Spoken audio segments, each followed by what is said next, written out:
Deixa eu ver se ele já tá por aí.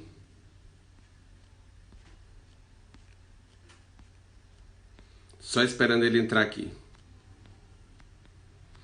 Vocês sabem que a internet tem dessas coisas. Vamos ter paciência que hoje vai sair esse debate. Pronto, ele já chegou aqui.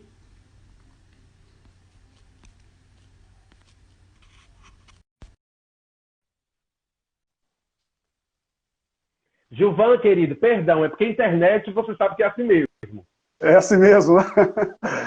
É Então, assim estou lhe mesmo. ouvindo bem. Tá? Você está apresentando aí a minha monografia, né?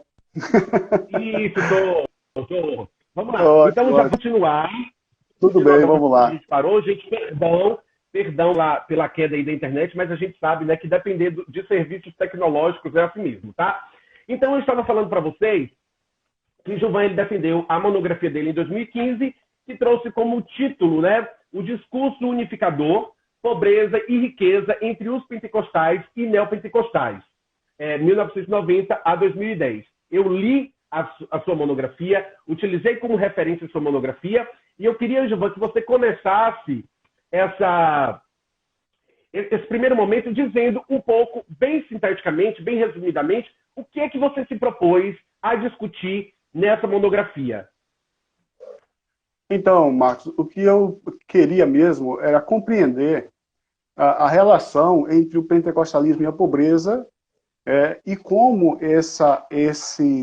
o surgimento do neopentecostalismo acabou trazendo uma modificação no discurso que o pentecostalismo trazia sobre a pobreza.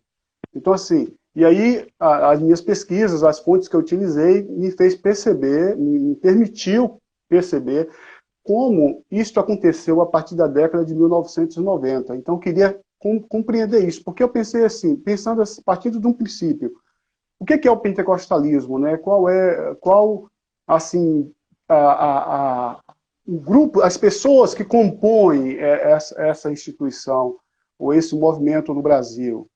E tentando compreender que mais de 60% dessas pessoas, pelo menos até o ano de 2004, 2007, ganhavam menos de um salário por mês, então isso fez com que eu me preocupasse em entender, então, como esse discurso em relação ao tema foi se dando e foi se modificando ao longo desses anos. Essa era a ideia, e realmente houve uma modificação significativa no discurso sobre pobreza e riqueza entre 1990 e Perfeito. 2010. Ok. Gilvan,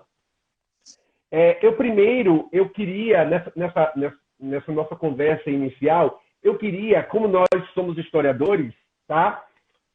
Nós temos uma prática, né, de conceituar, né, ou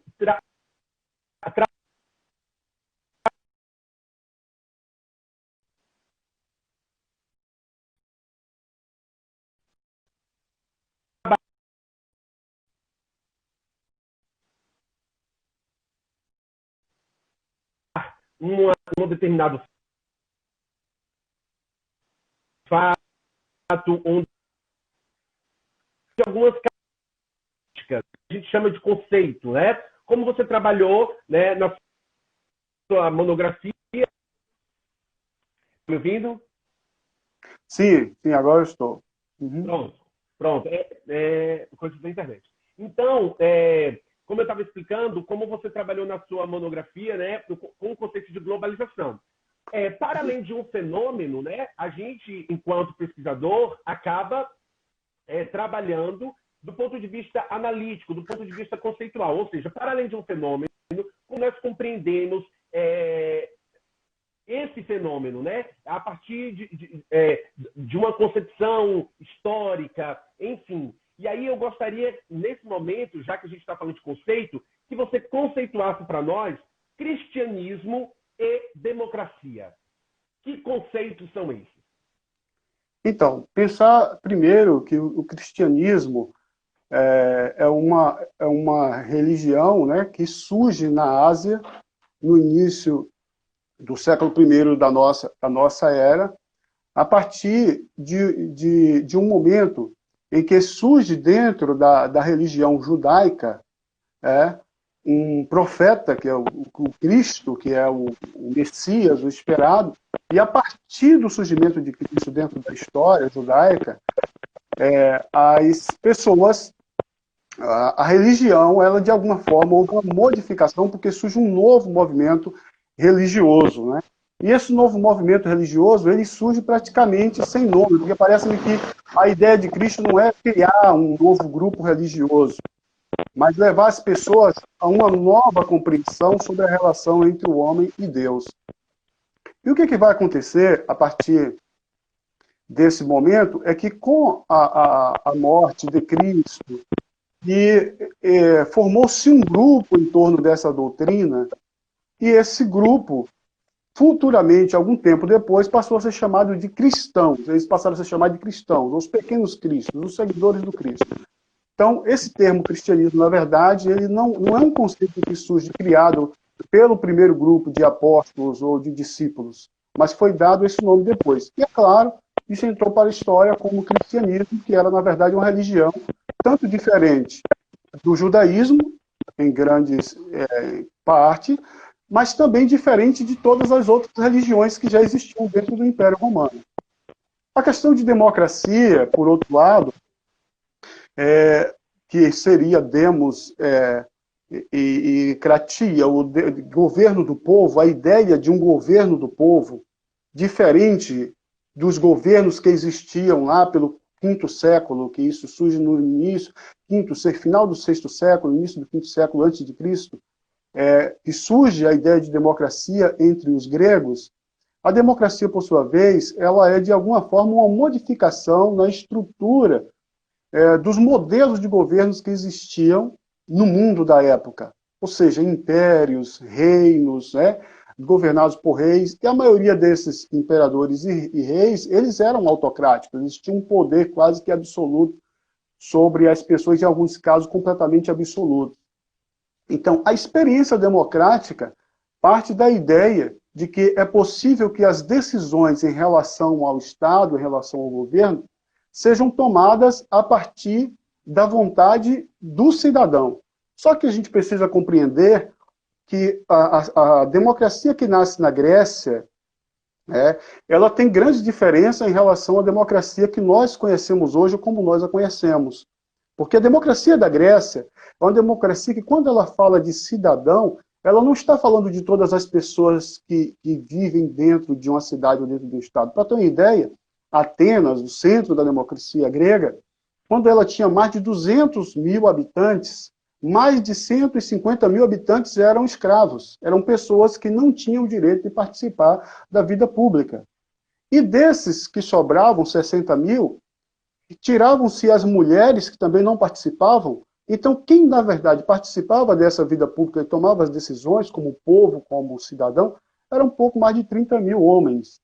Então, assim, para você ver qual é o conceito de democracia. E quando eu estou falando de escravidão grega, é preciso pensar também que a escravidão existiu dentro de todas essas sociedades antigas, mas o cidadão grego, ele não é um cidadão marcado pela cor, como nós vimos na escravidão moderna.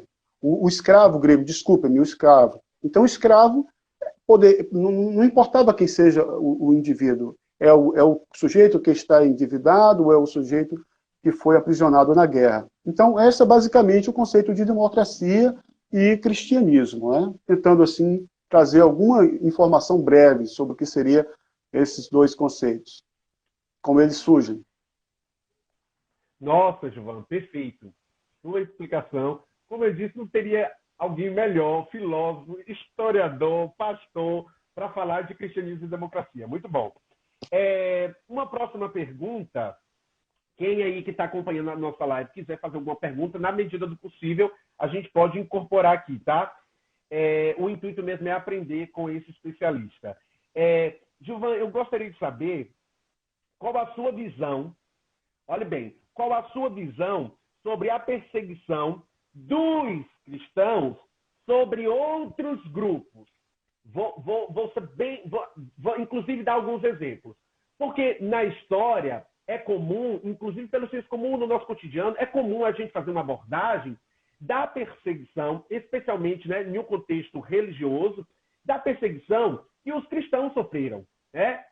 da perseguição que os protestantes, que a igreja primitiva, enfim, na trajetória histórica, né, no percurso histórico, as perseguições que os cristãos sofreram. Mas eu gostaria que você falasse, enquanto historiador, enquanto filósofo, das perseguições que os cristãos, e aqui cristãos no sentido amplo, não apenas protestantes, tá? Mas cristãos, as perseguições que esse grupo realizaram sobre outros. Eu poderia citar como exemplo cruzadas, eu poderia citar como exemplo Inquisição, né, que foram os cristãos que estavam à frente, né, daquele processo inquisitorial em que muitas pessoas foram condenadas, muitas pessoas foram para a fogueira, enfim, essa história que a maioria, eu acredito que conhece. A gente tem também aqui no Brasil, né, para trazer para o nosso contexto, o próprio processo de ditadura militar, que houve um apoio maciço entre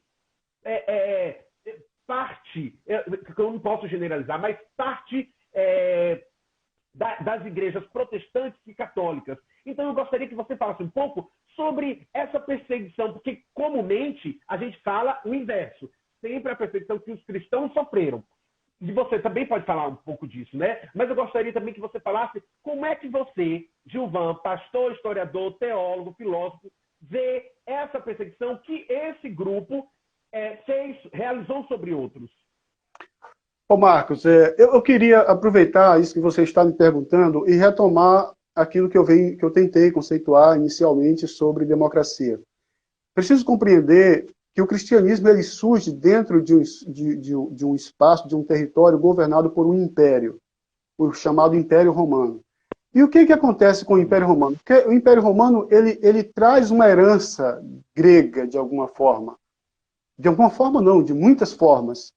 Porque, na verdade, o Império Romano surge da vitória dos romanos, dos italianos, sobre a Grécia, sobre o Império Grego, o Império criado por Alexandre.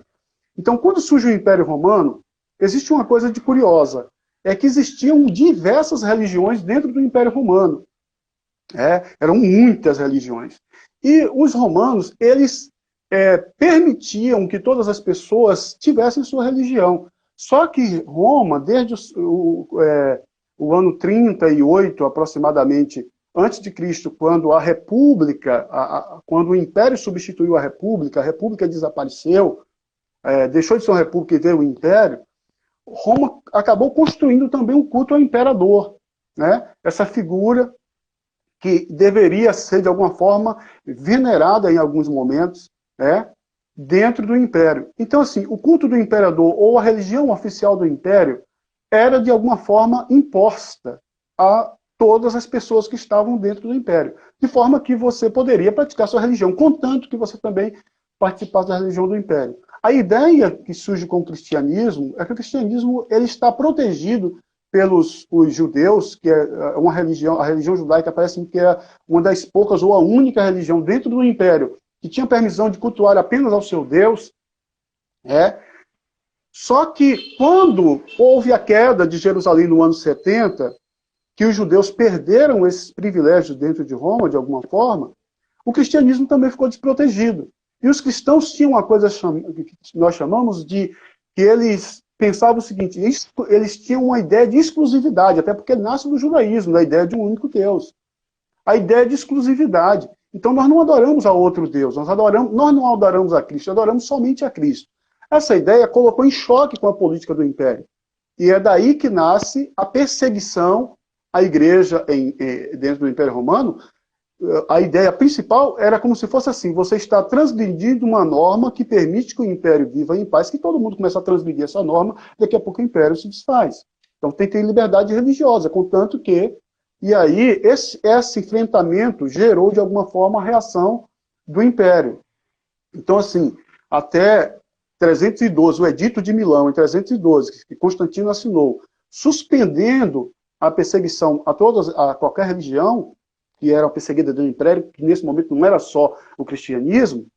Assim, eu ouço muitas pessoas falando assim que Constantino, ele tornou o cristianismo a religião oficial do Império Romano. Não. O grande feito de Constantino não foi tornar a religião oficial. O grande feito dele foi suspender a perseguição e permitir que o cristianismo pudesse viver livremente e praticar sua religião como pensava. Somente no final do século IV foi que um descendente de Constantino, então, oficializou, parece-me que por volta de 395, oficializou o cristianismo como religião do Império. E a partir desse momento que o cristianismo se oficializa, é quando acontece também a tradução chamada Vulgata, que é quando a Bíblia, que até então só estava traduzida, o Antigo Testamento tinha sido traduzido para o grego, lá quase no ano 300 a.C., né? Então, assim, só existia a tradução do hebraico para o grego, e agora nós vamos produzir uma tradução latina. E é essa tradução latina que vai ser a base da igreja que vai nascer a partir do V século. É tanto que ela se tornou uma tradução que não poderia ser traduzida para ninguém mais.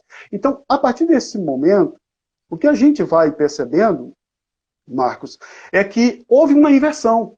O cristianismo, que nasceu dentro de um governo autoritário e que foi perseguido durante muito tempo, quando ele se torna religião oficial, o que vai acontecer é que o cristianismo já começa a praticar tudo aquilo que foi praticado contra ele, porque a partir do IV século, a religião que começou, o paganismo é que começou a ser perseguido. Agora, é uma tentativa constante de enquadrar todos dentro de um modelo construído por esse cristianismo que nasce a partir dessa oficialização ou desse processo. Então, assim, é por isso que você vai perceber que dentro de toda a Idade Média é um período em que o mundo ocidental, o Ocidente, se fecha dentro de um pensamento religioso. A gente percebe que vai acontecer, por exemplo, aquilo que chamamos de cultura, né? A antiguidade clássica, marcada pela escultura, pela arte grega, romana, pela literatura, a filosofia, né? Tudo isso vai desaparecer. No final, lá para o ano 1000, os livros vão estar no mosteiro. O que vai existir vai estar dentro do mosteiro. E as pessoas perderam esse acesso ao conhecimento da sociedade da antiguidade clássica. Esse conhecimento foi desaparecendo. Ele só vai reaparecer de fato a partir do momento, primeiro, do reencontro entre o cristianismo, do encontro com o cristianismo com o islamismo, porque o islamismo é uma religião que nasceu no século VII, e o islamismo não só nasceu na Península Arábica, e ele se estende para a África e para a Ásia, e vai chegar também à Europa através da Península Ibérica. E esse contato com o cristianismo, com o judaísmo ou com o islamismo, vai permitir também que a igreja também tenha um contato com obras da filosofia grega que estava desaparecida. Esse contato com a filosofia grega se dá novamente também através desse contato com o Islã, porque o Islã não só traduziu as obras de filósofos como Aristóteles, Platão, mas também ela preservou. Então, muitas dessas obras. E o que vai acontecer é que só a partir daí do ano 1000 é que começa a acontecer então os renascimentos. O renascimento da cidade, o renascimento do comércio. Mas esse período é marcado, e a gente sabe disso, por exemplo, se citou as Cruzadas, né, um grande exemplo dessa luta da Europa cristã, ou do Ocidente cristão, contra a religião islâmica, essa tentativa de recuperar o espaço que agora estava dominado pelo Islã, que era considerado sagrado para os cristãos, que é Israel, ou seja, a Jerusalém, principalmente Jerusalém. Mas esse contato, ele foi violento? Claro que foi, né? Foram anos de guerra, de violência, mas essa violência contra o Islã é uma violência que já existia dentro da Europa contra os próprios cristãos. Então, assim, quando a gente começa a perceber que alguns movimentos de contestação desse modelo de cristianismo que existe na Europa cristã, né? Alguns grupos que começam a contestar esse poder, essa autoridade da igreja, querer ter o direito de praticar uma fé diferente daquilo que a igreja pensava, que tentava enquadrar todas as pessoas, essa tentativa de rompimento gerou muitas mortes, porque a igreja reagiu, né? Reagiu, e é aí que vai se criar os movimentos de inquisição, né?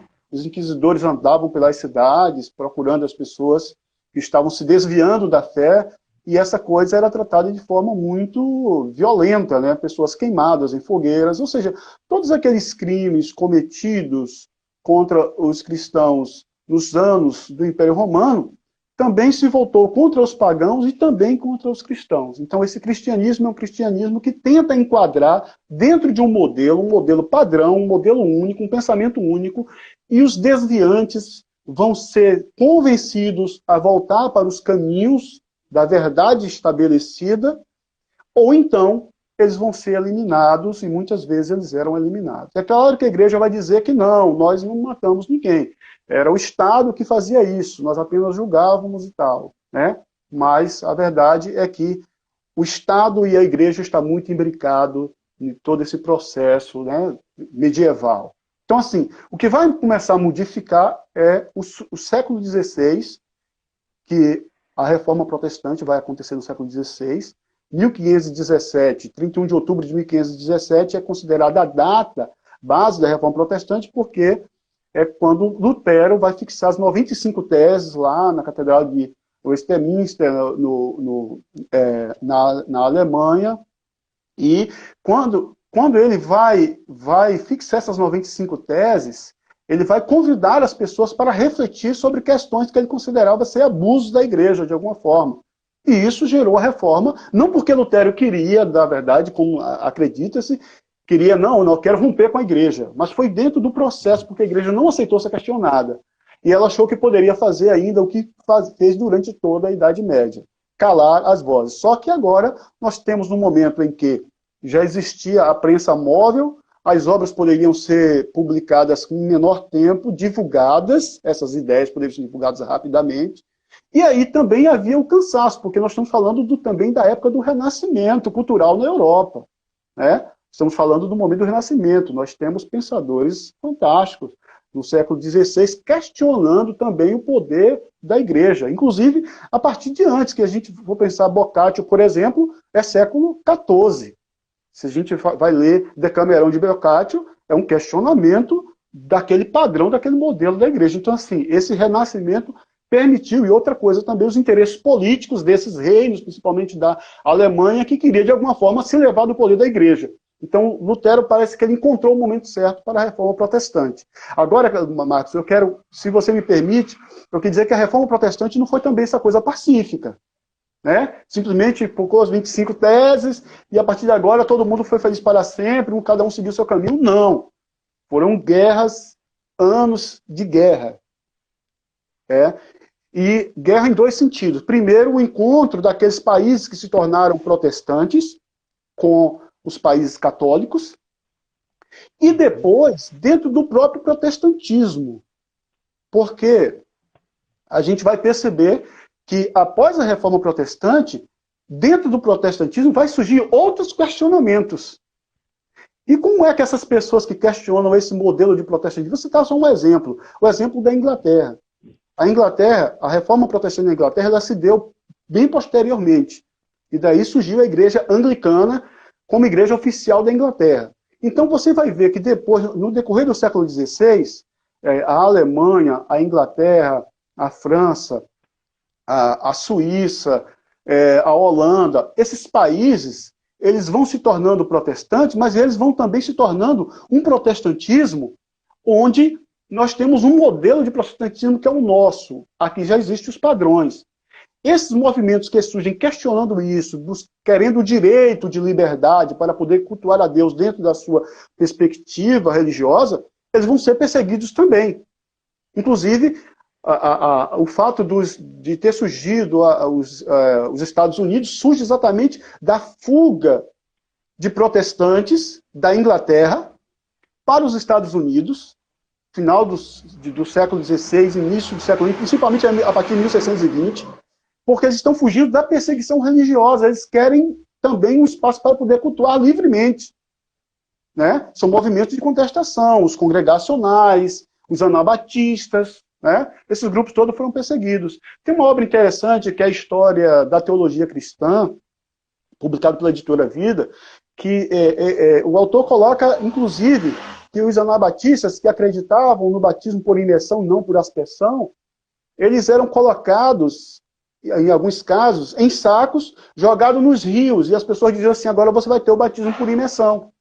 Uma coisa violenta. Eu vi outro dia o pessoal criticando muito o Estado Islâmico, né? E claro, foi um horror que o Estado Islâmico aconteceu, e aí seria uma outra discussão, porque o Estado Islâmico não surgiu do nada, não foi os caras que deram na cabeça, vão matar gente, e surgiu, né? Tem a mão norte-americana, tem a mão evangélica e cristã também pelo meio, mas assim, a gente pensar, todo um processo histórico muito longo para poder ser discutido, até chegar no Estado Islâmico, compreender esse processo, mas uma coisa interessante é que o Estado Islâmico, quando ele estava cometendo todas aquelas atrocidades e televisionando aqui, nós ficávamos assustados, eu ficava me perguntando se pudesse mostrar o que nós, protestantes e católicos, fizemos a partir do século XI, XII, século V em diante, até surgir as democracias e os movimentos de países livres no Ocidente. Se pudesse televisionar tudo, aí a gente ia ver o que seria assombro, né? Porque foi um processo complexo. Então, basicamente, a gente entender isso. Meu Não sei se Deus, respondi isso. aula! Gente, com essa pergunta, se deixar, ele vai até de manhã. Porque esse homem tem argumento, esse homem tem conhecimento demais.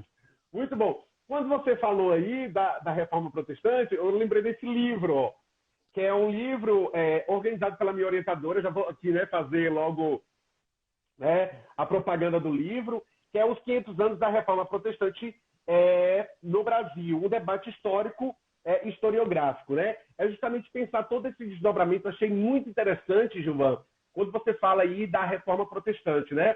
Porque nós, cristãos, evangélicos e tal, né, cristãos de modo geral, nós tendemos a olhar a Reforma Protestante como esse algo belo, harmônico, sempre pacífico, porque é algo que os cristãos, né, especialmente os protestantes, sempre enfatizam a questão da pacificação. E eu achei muito legal quando você traz aí que essa Reforma Protestante, né, ela não foi tão pacífica assim, né? Nós temos as guerras camponesas, nós temos o movimento anabatista. Sim. E eu digo para os meus alunos, que inclusive tem algumas alunas aqui na live, quando eu estou dando esse assunto, eu sempre digo o seguinte, gente, o objetivo inicial de Lutero não era romper com a Igreja Católica, vamos parar de enganação. Não era. O cristianismo é considerado único, algo... Exatamente. Verdade. Exatamente. O que aconteceu foi algo que ele... Foi um desdobramento, né, de algo que ele não conseguiu controlar, de uma disputa religiosa, de uma disputa política que não dava mais para conter. E aí, sabe aquela coisa que você imagina de uma forma e ela toma outra proporção? Exatamente. E aí deu o que deu. Então não foi algo assim, ó, pensado, bonitinho, pacífico. Não foi bem por aí, tá? Toda revolução, Marcos, se não tivermos cuidado, toda revolução, uma hora vai sair do controle. Ela vai tomar rumos não pensados.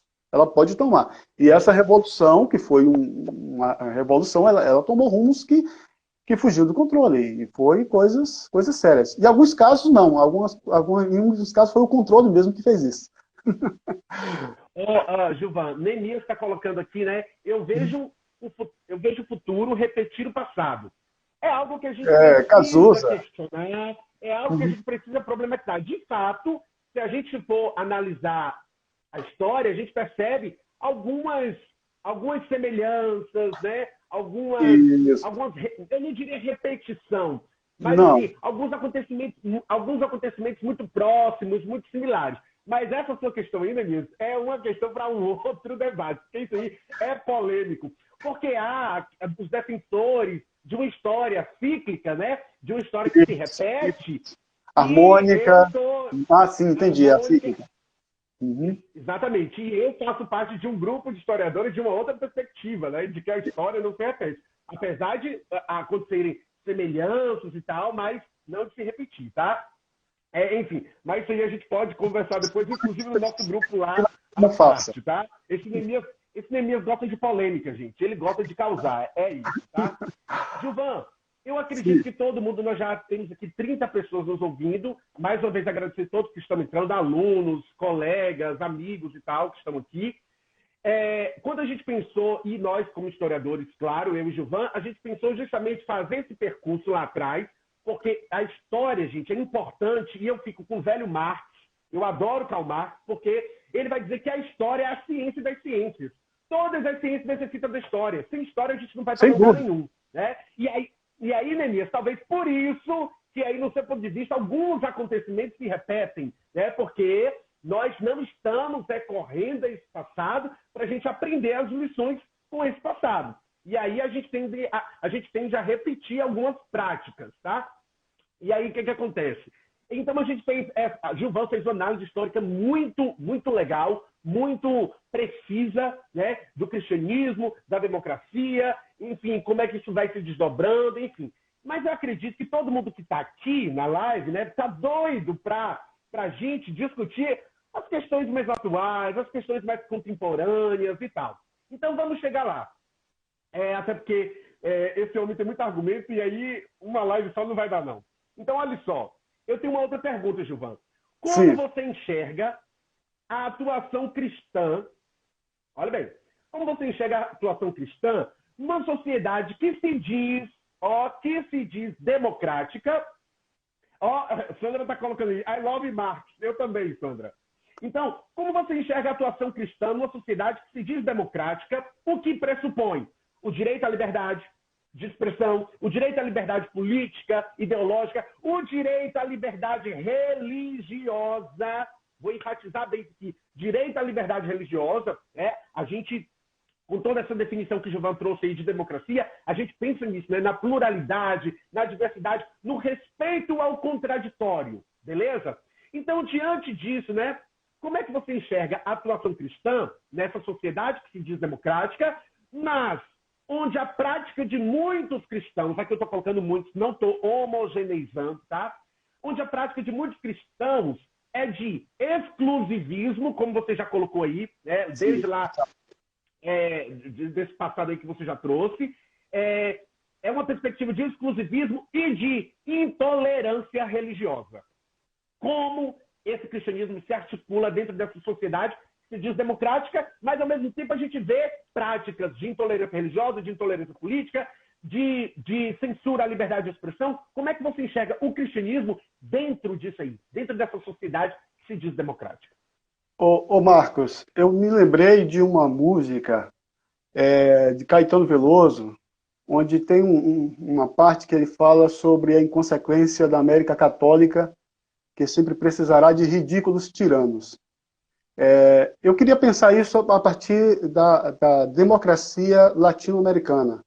Porque a América ela tem um pensamento democrático, o primeiro país considerado democrático, que se tornou referência, inclusive, Alex de Tocqueville, a pesquisa dele, a obra dele sobre democracia, tem como base a sociedade norte-americana, ou seja, os Estados Unidos da América, melhor dizendo. Então, assim, eles buscavam a liberdade. Só que a democracia, para os cristãos, ela não foi pensada como o direito à liberdade religiosa para todas as pessoas, mas o direito à liberdade religiosa para os cristãos dentro do conceito, do limite do cristianismo. É tanto que os Estados Unidos da América, fundado por protestantes, diferente da América Latina, católica, desde o México até o Brasil, a fundamentação dos Estados Unidos tem como base princípios que nascem com Lutero. Porque o que Lutero traz no seu discurso, inclusive tem uma obra fantástica de Lutero, que é a liberdade do cristão, ele está defendendo o direito, está se opondo à ideia que existia na época de que o acesso a Deus ele tem que se dar através de um mediador terreno humano, que seria o padre, que seria o líder. E Lutero vai romper com isso e diz, não, todas as pessoas poderão ir diretamente a Deus, ninguém precisa mais de um mediador. O líder, o pastor, o padre, que era o representante de Deus na Terra, a partir de agora ele é apenas um entre os demais que tem a autoridade da palavra. A autoridade está na palavra e não mais nele. Entende? Então, essa mudança de conceito faz com que essa democracia nasça na América a partir de grupos protestantes, mas que, porém, ela tem limites, porque dentro da democracia norte-americana só cabia brancos protestantes, não cabia negros. A partir do momento em que houve a libertação dos escravos nos Estados Unidos, o que se perguntava nos Estados Unidos, a liderança norte-americana, é como vamos fazer para devolver os escravos para a África, os negros para a África? Porque não pensavam numa sociedade cristã onde esse direito à liberdade, essa democracia, abrangesse todos os cidadãos, porque o negro e o índio não é considerado cidadão. O mesmo vai acontecer na América Latina. A América Latina, a libertação desses países se dá mais por interesses das oligarquias locais, né, dos poderosos locais, querendo se livrar somente da intransigência de Portugal ou de Espanha. Mas não é a busca real pela liberdade. E a nossa democracia brasileira, a nossa república, surge de quê? Surge a partir de golpes. E aí você vai ver que a partir de 1889, quando surge a República, também, a exemplo dos Estados Unidos protestantes, o Brasil católico também não estava pensando nos negros e nos índios, de alguma forma, e muito menos ainda nos negros. Então, assim, começa-se um processo de exclusão, e a religião que o Brasil, o cristianismo foi a religião oficial do Brasil, principalmente até 1889, e mesmo quando acontece esse rompimento, dizia assim, não, o catolicismo não é mais a religião oficial, mas também não se pensou em incluir outras religiões. O protestantismo está na América Latina, principalmente a partir da segunda metade do século XIX. E no Brasil, principalmente a partir dessa época, quando vêm os missionários. É claro que tiveram grupos antes, mas como diz Justo Gonzalez, em História do Cristianismo, na América Latina, ele coloca essa questão de que os protestantes olhavam para a América Latina e imaginavam que aqui existia um cristianismo católico, então não entravam aqui. Somente a partir dessas missões é que então o cristianismo protestante é inserido já a partir da segunda metade do século XIX, já perto do Brasil se tornar uma república.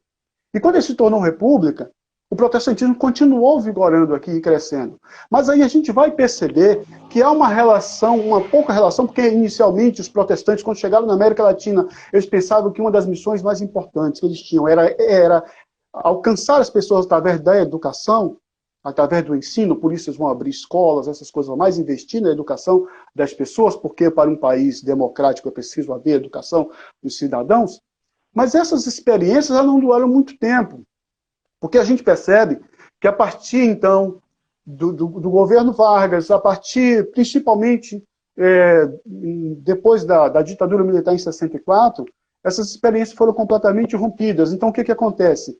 Os cristãos sempre pensaram, é aquilo que eu percebo, a democracia ela deve existir, contanto que ela seja um espaço de liberdade política, religiosa, mas para nós cristãos.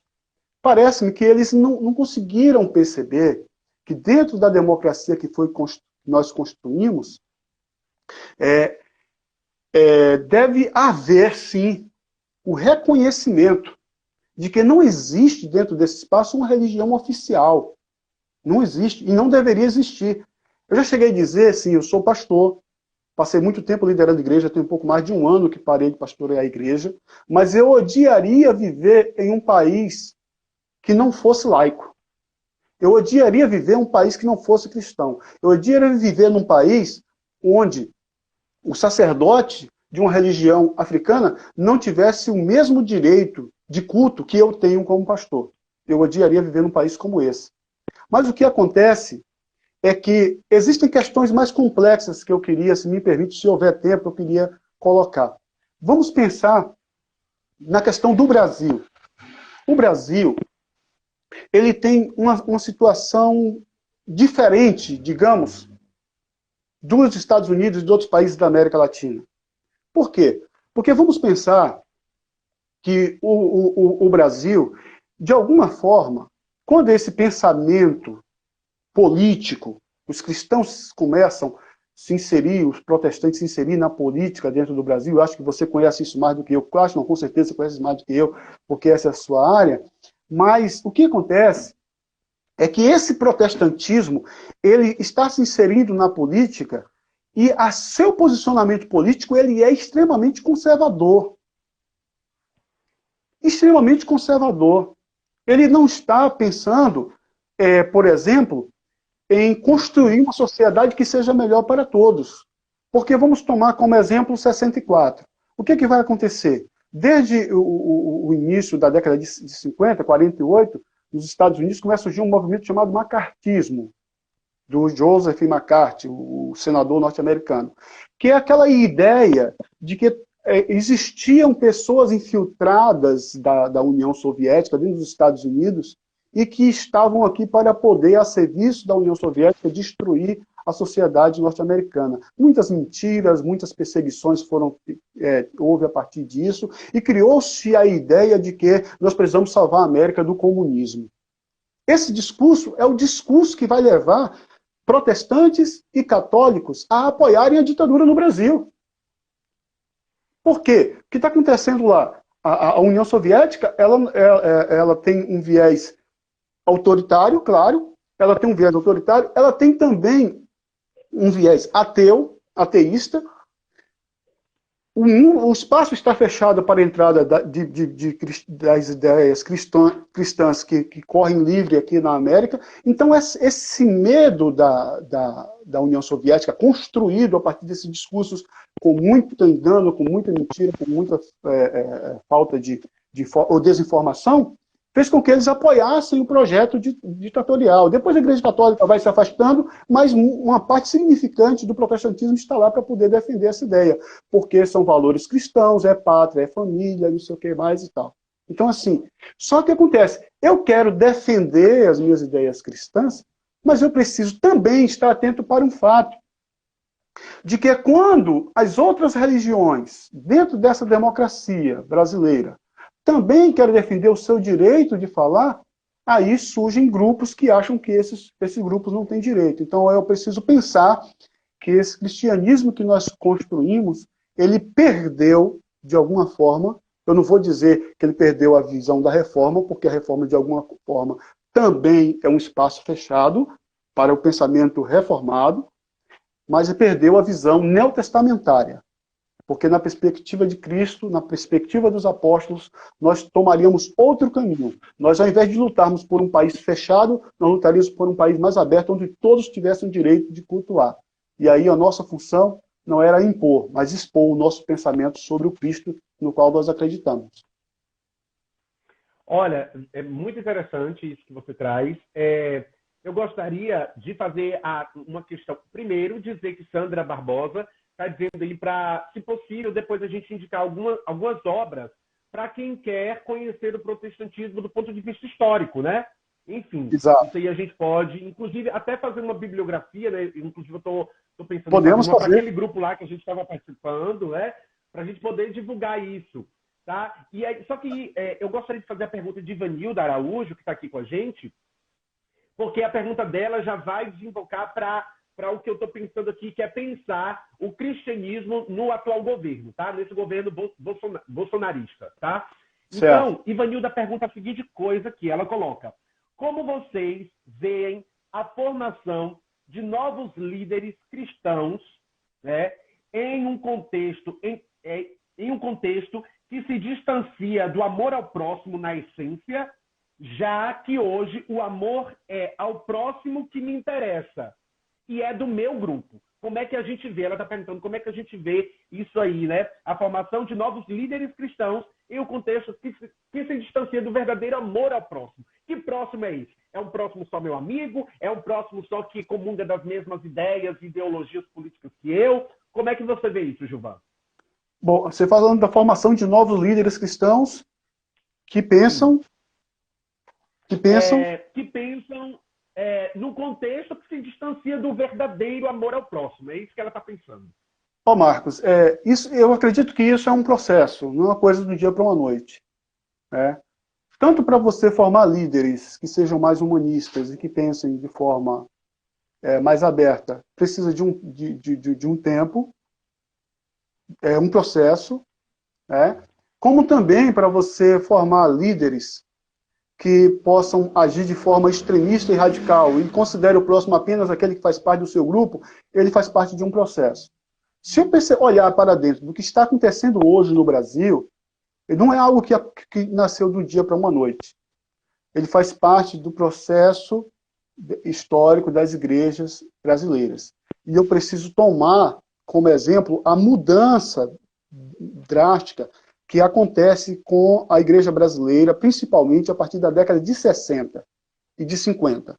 Por quê? Porque até a década de 50, o Brasil conhece protestantes, mas de origem reformada, histórica, batistas, presbiterianos, metodistas, e apenas um movimento pentecostal que tem apenas duas igrejas, que é a Igreja Cristã no Brasil, que foi a primeira igreja pentecostal do Brasil, e depois aquela que veio se chamar Assembleia de Deus a partir de 1918, porque de 1911 até 1918, a Assembleia de Deus era a Missão da Fé Apostólica, que é o mesmo nome da igreja, do movimento que surgiu nos Estados Unidos, né, com William Seymour, em 1906.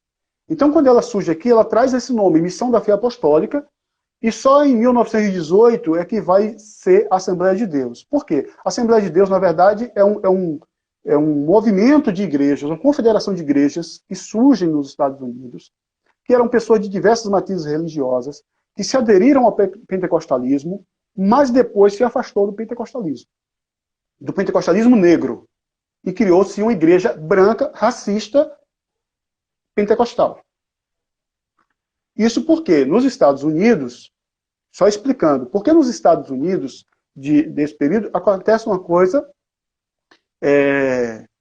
em que havia uma separação, uma segregação racial, negros de um lado, brancos de outro. Isso acontecia não só na sociedade como um todo, mas dentro da própria igreja, de todas as igrejas protestantes. E aí, o que acontece? No começo, os pentecostais acreditaram que o sangue de Cristo, inclusive isso saiu em jornais, havia riscado a linha que dividia negros de brancos. Só que com o tempo foram percebendo que não era bem assim e foram se afastando. Esses movimentos só se voltaram a se unir lá pela década de 80. Você vê que o movimento negro, que amplia a visão os direitos sociais, na verdade, nos Estados Unidos, em que passa a incluir, de fato, os negros na democracia americana, começa a inclusão, é somente a partir da década de 60, com o movimento de Luther King e essas coisas todas, né? Luther King foi assassinado em 68, mas isso deixou essa mudança, essa modificação que aconteceu dentro dos Estados Unidos e que ainda não se completou. A gente está vendo o que está acontecendo agora, né? Então, assim, dentro desse processo, essa igreja que vem para o Brasil, aqui ela não age, não tem a mesma visão. Aqui ela se insere na sociedade brasileira. E ela ganha a cara da sociedade brasileira. Com as cores dessa sociedade brasileira, complexa, como nós sabemos. Isso é o pentecostalismo do Brasil.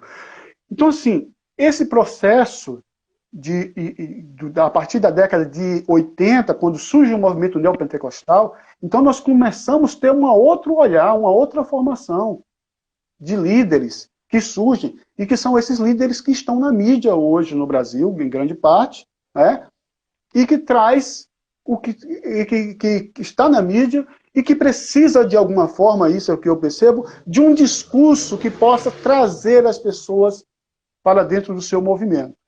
E esse discurso, muitas vezes, perpassa pela perseguição aos grupos que não fazem parte desse movimento religioso cristão ocidental.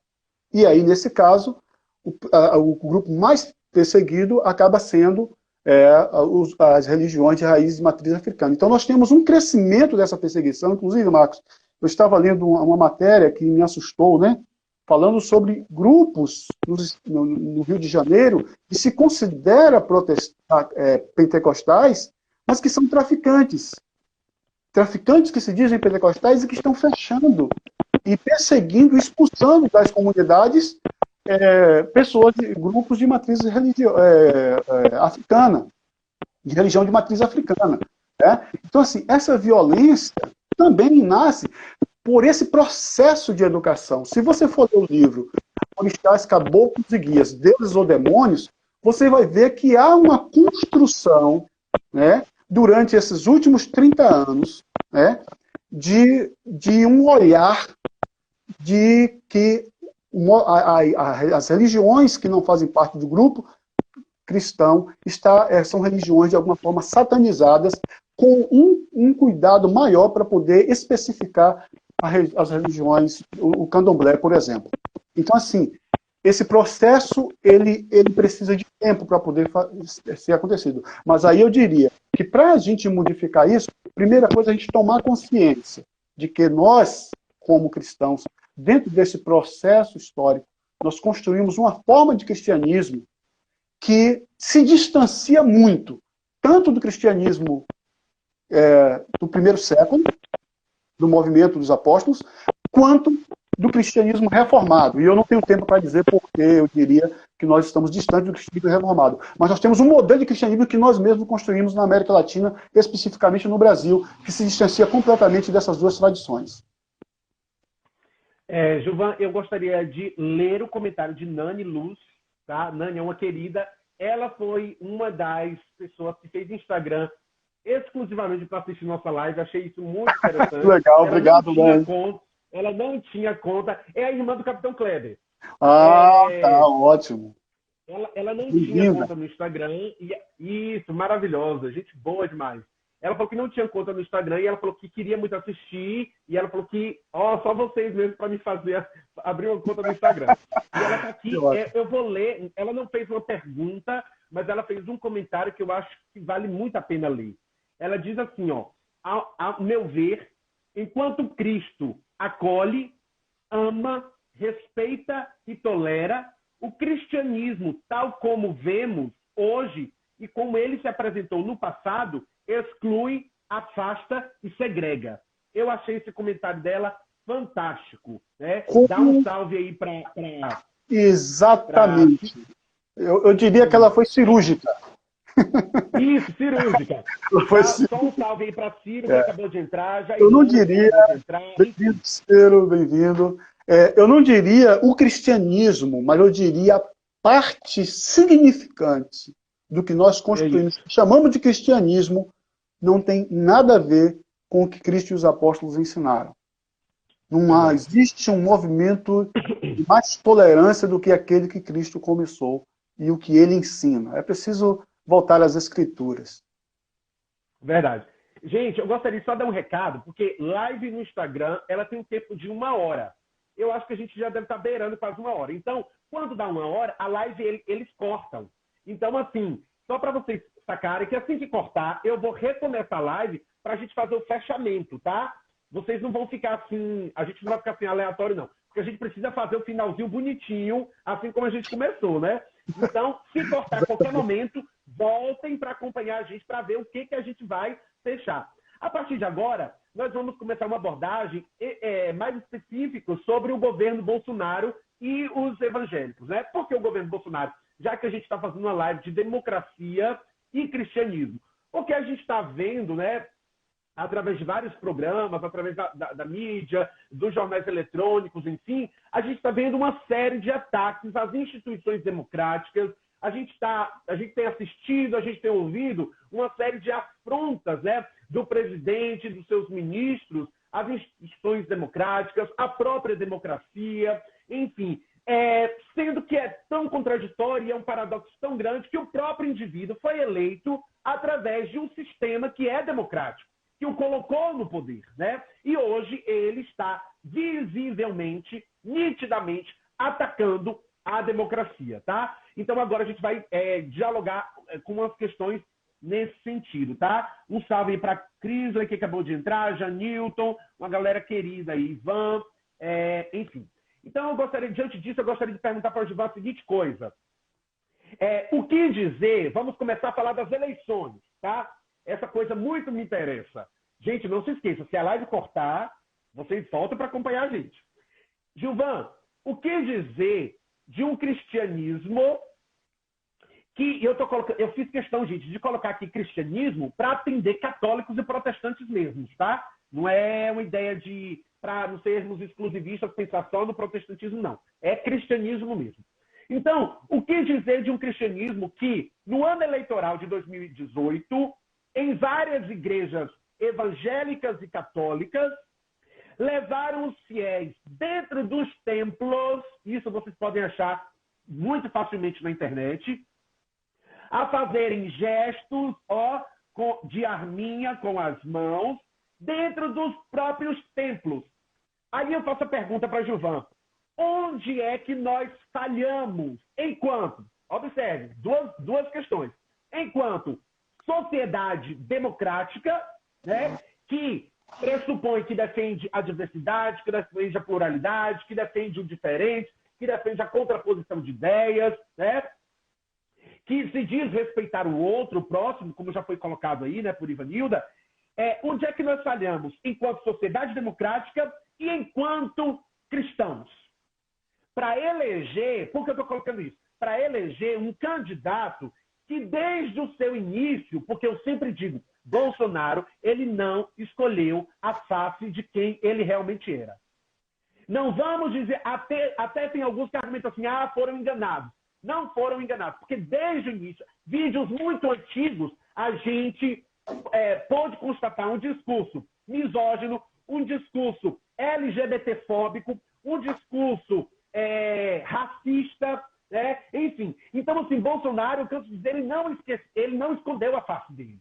Então, eu quero entender onde é que nós falhamos, enquanto sociedade democrática e enquanto povo cristão. Por que eu estou colocando cristão?